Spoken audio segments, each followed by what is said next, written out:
Hello everyone, this is Food is a Conversation Alumni Edition, session 78. We are approaching our 80th number. So what are these conversations about? We are inviting our alumni, so all of our ecosystem members who attended educational programs organized by the Future Food Institute, to join me live and explain how did they end up attending these programs, what were the main learnings and takeaways, and how did they apply the knowledge what they used. Besides that, you will also hear about their food system problems, and what kind of solutions, food and climate shapers solutions and actions are they taking to work towards a better food future. These are very casual conversations, around 20 to 30 minutes, but don't worry if you cannot stay with us until the very end, because they will be posted immediately on IGTV. And tomorrow you will also find the short summary on our Future Food alumni page, and also see the conversation on the dedicated YouTube playlist.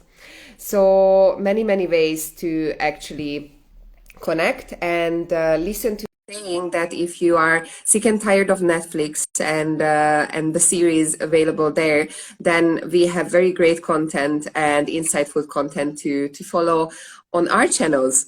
Hi, Hi, Yhosemar. How are you? Julia. How everything's going? Good, good. I actually finished the intro. I told everyone what we will talk about, mainly, very broadly. So I actually would like to hand over to you. Please introduce yourself and tell the audience, how did you end up on the Food Innovation Master Program?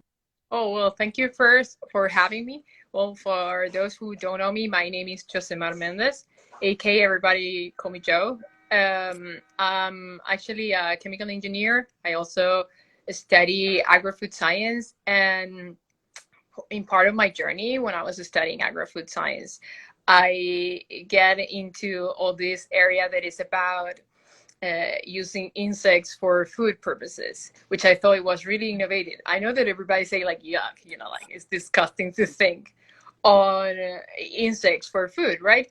But I get drowned by this area, and I wanted to know more, and I wanted to know find ways to like to make all this research and all these things that I was doing in my master uh, into something tangible, into products.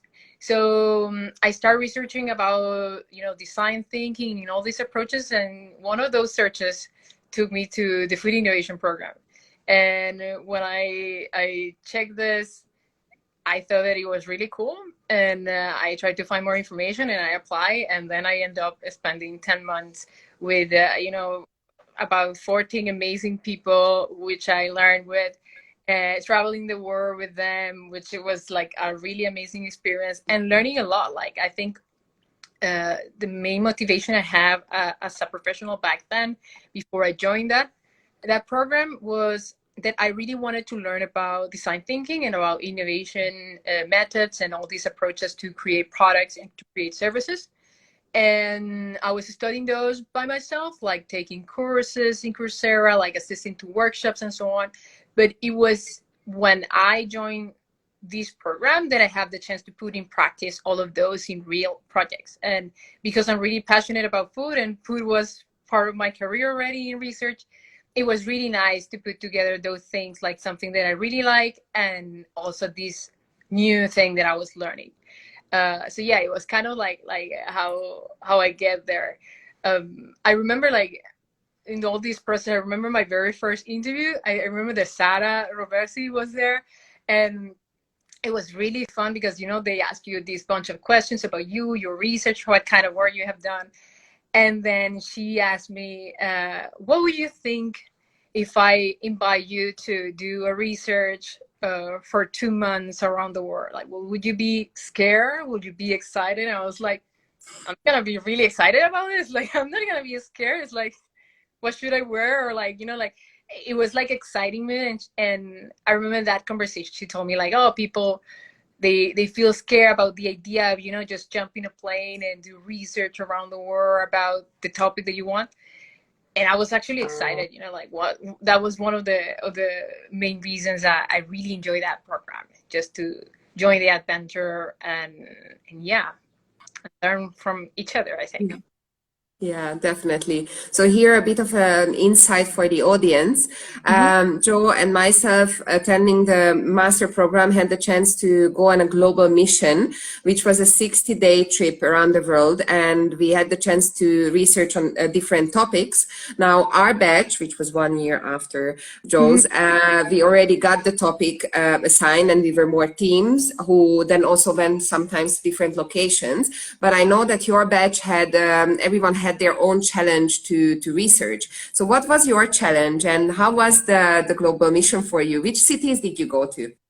Yeah, so for example, in my batch, in my cohort, my project was related to the future of proteins, and like and how people, you know, like will use all these alternatives and explore meat analogs, like these meat replacers that people do, that they actually look, let's say, like a burger, but they are made with plant-based products. So it was really about exploring that research question, like how will be the future of meat, how will be the future of plant-based products, and how people perceive these products itself. So what I did in my journey, we back then we visited several countries. We actually were in 3 different cities here in the States. We went to New York, San Francisco, and we also went to Boston.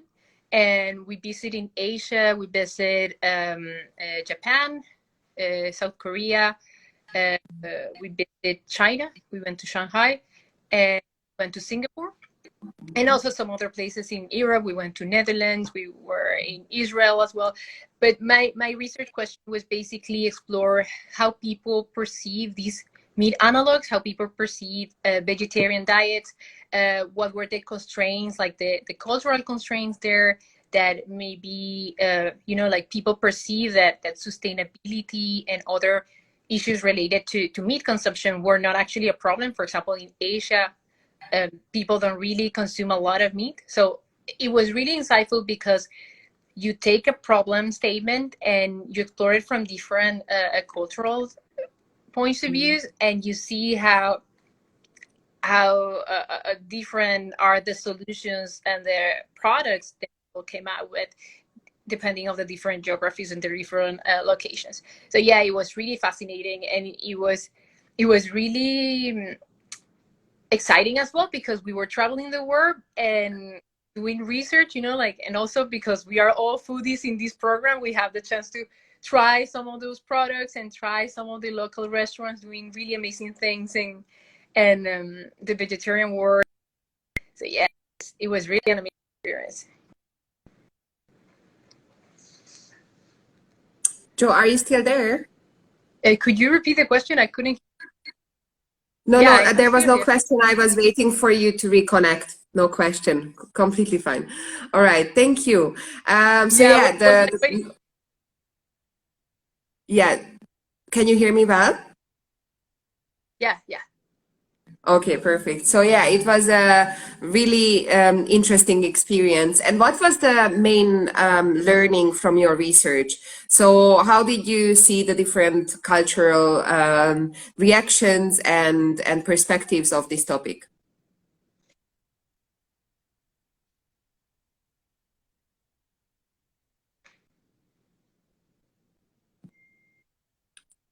Can you hear me?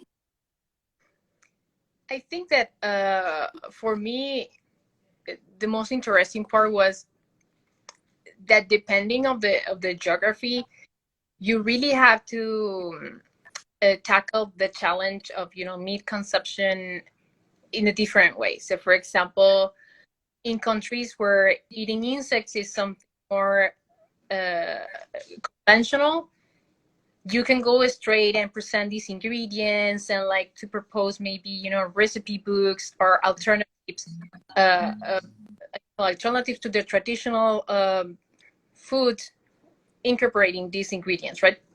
But in Western countries, the approach has to be really different.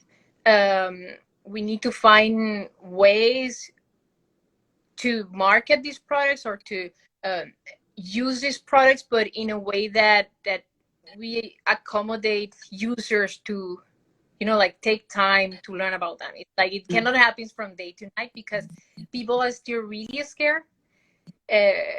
People are even scared. I think that not only from to insects, they are scared even from vegetables. Like there is a lot of resistant. We maybe we don't notice because there is a lot of vegetarians and flexitarians around us as food, like enthusiasts and professionals. But the average Joe do not really feel good just replacing that piece of steak, and it will take a lot of education to get there, right? It will take more than just made burgers that are plant-based, because people can snap the difference while they have the first bite. So it's like it's not about tricking users, it's really about educate them and like show them that these alternative products, either they are insects, either they are veggies, either they are something else, they could be the potential. It's really about education and exploration. Is not about like just replace one thing for another. Wow. Yeah. So you mentioned consumers and how they accept or how they relate to different products. So can you tell me a bit about your project or your role at User Enablers? Yeah. So User Enablers is actually the company I found. I noticed, like, after studying innovation and I get into this field, that I didn't really want to pursue the path of creating a product myself. I wanted to help other people to create products. And what I do in User Enablers is basically use all these approaches to innovation to help people create their own companies and their own products. So one of the very first companies I helped when I was living in Ecuador, it was a brand that they were doing like rice crackers, like rice cakes. And, like, people have this misconception that user research and market research is only for big companies, that only big companies can afford. But you and I, we know that using more agile approaches, you can get really high quality insights, and you can leverage on those to make your product development. So my job, for example, with this very first client, it was really to interview 5 to 10 people and get to know the people that they wanted to serve. In this case, they were doing a baby's product, and find out what it matters for them, and then transform those insights in actual features in the cookies, right? So they know the raw material and they know what they wanted to do because they have the machines, but they didn't know what flavors to put. So we did a whole, series of questions trying to explore flavors with people, giving them to try and like listening to them. Also, they didn't know at what time of the day moms will give this to their kids. So just designing these user research campaigns, we found out so many things that decide the packaging, the colors on the packaging, the messaging, the grams, like so many things. And when I did this, I thought that, come on, it's like I have to do this with more people, like, so that's what I keep doing. I do it with brands that they have either a food product, but also, like, most recently I have been working also with tech startups in the educational field, in the healthcare field. Also, I just recently ended up a project with email security company, and with all of them, what I do or what I facilitate is this process. How can you encounter with your user and understand your user and take what he's telling you, what he needs and what he wishes, and transform those in features on your app or like in features on your service. And it's something that it really fascinates me because it's the reason why I wanted to go into food innovation. So now it's like more broad, and it gave me the chance to learn from each sector every time. So like, yeah.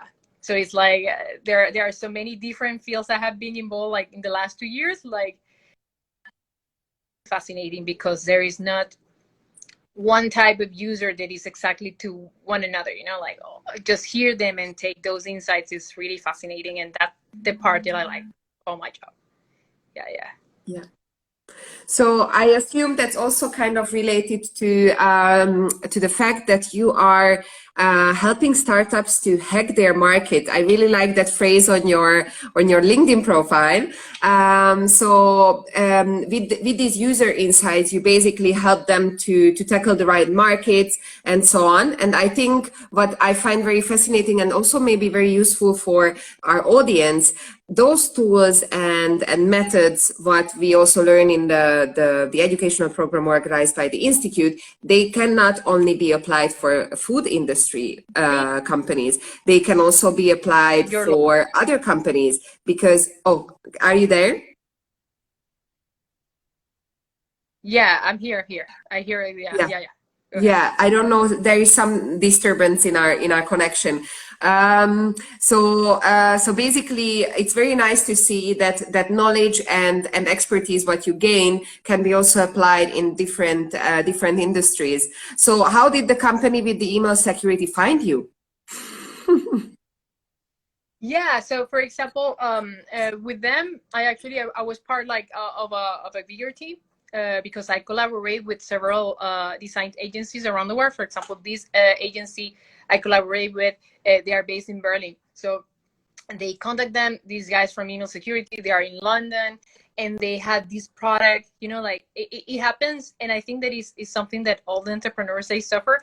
They have an idea and they cave themselves to create a product, but they don't really show this product to the world, to gain feedback. So they really know their market and they really know their product, but there was like this disconnection among them. So they contact us, and what we wanted to do for them, it was to really validate all the things or the assumptions that they have. And they connect us with some of their potential customers, and we just have these discussions with them. And based on those learnings, we propose a new UI and a new UX for their software, right? Because they have like all these amazing ideas, and they know their market because they know their people and their users, but there was this disconnection. So kind of make a prompt, make a prototype in feedback that it connects with what people really wish and what they want to present as value proposition, and find those things that were like the winning features of their app. Because sometimes it's like you make a list of all the things that you can do as a developer or as a company, but some of these don't really make sense. So what we did, it was kind of map out what of those make sense, where is the value. And for example, for them, the value was in the integration with all the rest of the tools in this security. The value was in make it the UI like more attractive, because if you see all the tools in that sector, all of them are really gray and ugly, and people get tired watching this. So even if it's like something really aesthetic, make that extra effort to make it nice and beautiful and colorful. People were really appreciating that. Or for example, in their case, they wanted to present these companies a dashboard that it showed them more or less the performance of their team, kind of what people have in sales. That is, if you ever use HubSpot, but for example, there is this app HubSpot where you go there and you can see your sales team performance. So they wanted to kind of bring that performance feature on their dashboard and allow people to make strategic decisions from this dashboard. Not only just information, but like also something that it nudges you to some user journeys. And that's what we did, and it was an amazing project. It lasted around, I think, about 7 weeks, and every week we have like a different input to add, or some feature to remove, or some language that we needed to change, because you don't think about it, but there is so many aspects. It's simple changes, like changing, let's say, a word from I remember there was this word, it was remediate. It was like you can remediate an email, or you can release an email. So people knew what release means, but they didn't know what remediate means. And they were in this industry, and it was a popular word, but they have no idea. It's like let's maybe change, and we did some testing changing that word to see what was a more successful one. So yeah, we do kind of those things all the time. Yeah.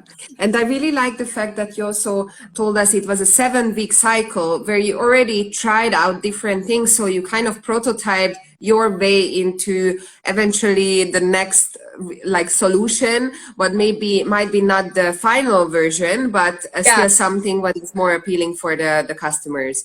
Instead of developing and releasing something what you spent like so much time on, and then eventually it's not needed by your users or customers. So I think it's very important to reach out on time or early enough in the stage and have those conversations with the users, consumers, however you want to call Yeah. it, based on the product or service you provide. Yeah. The thing always is like people try to develop these ideas in vacuum, and it's like, I know that it sounds counterintuitive, but it's really important that before you came out with an idea, you always try to learn more about your user or your customer.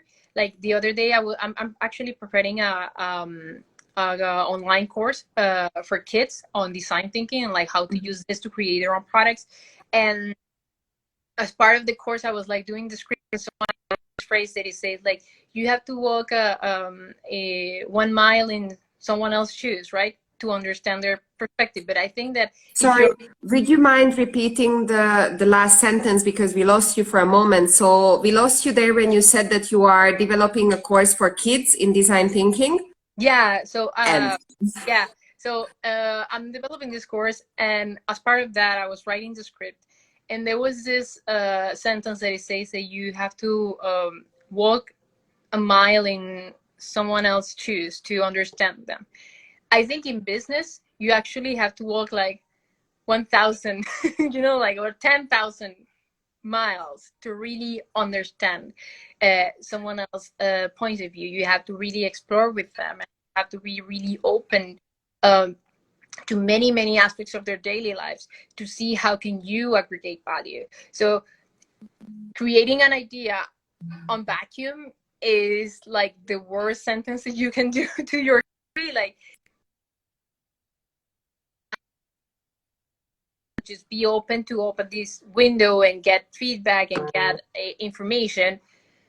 I think is the way to do it, and also the way of companies to escape this statistic that 8 out of 10 startups, they don't make it after the 2 years, like of operations, because they go bankruptcy. So the way of avoid that, the way of achieving market fit, the way of really give people what is attracted to them, what is desirable to them, is starting that dialogue and starting a conversation, and user research and design thinking and all these innovative methods like a design sprint, like agile and so on.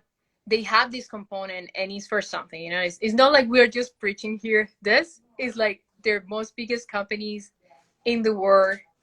They do this, and they do it, and they successfully build like Google, Facebook, Airbnb. All these companies are built using these approaches. So if they do it, why, if you have a small cookies company, why you don't do it as well? It's like the way to leverage and differentiate yourself.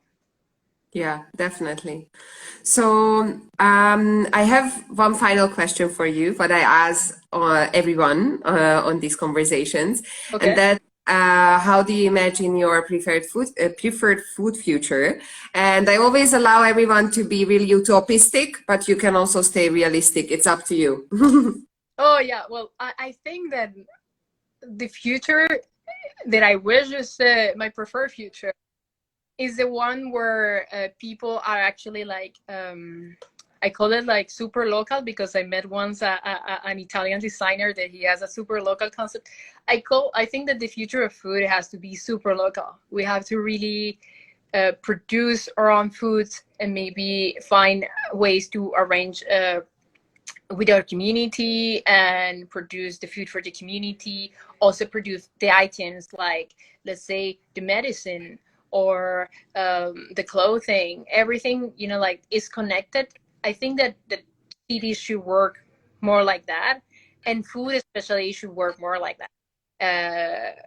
People will have to, you know, like to grow the things that are local, to eat things that are on season, and maybe we can, you know, in the future develop these devices that can provide any microclimate you need to grow, I don't know, anything on summer. You know, like, but like it's just about, you know, reducing those food miles and reducing the all the distribution costs and all the distribution expenses for the environment. I think going into that direction, and with vertical farming and like aquaculture and all these things, we are getting, you know, the know-how to go in that direction.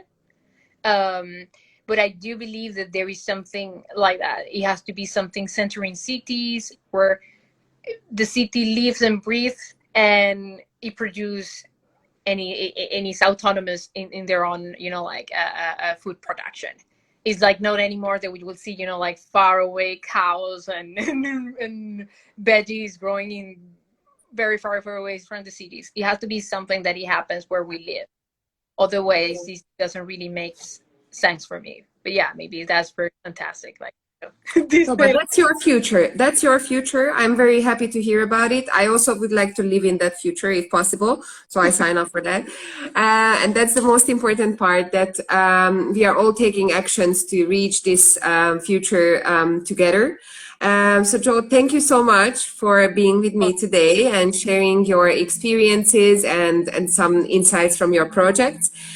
For those who joined us later, don't worry, because the conversation will be posted on IGTV, so you will be able to watch it in your free time. And also stay tuned, because the next conversation will be on Thursday, not in the morning as usual, but around 12:30 Central European time. And we will have someone attending from Nigeria. So Joe, thank you so much, and have a lovely rest of your day. Thank you for inviting me. Take care. Bye-bye. Bye.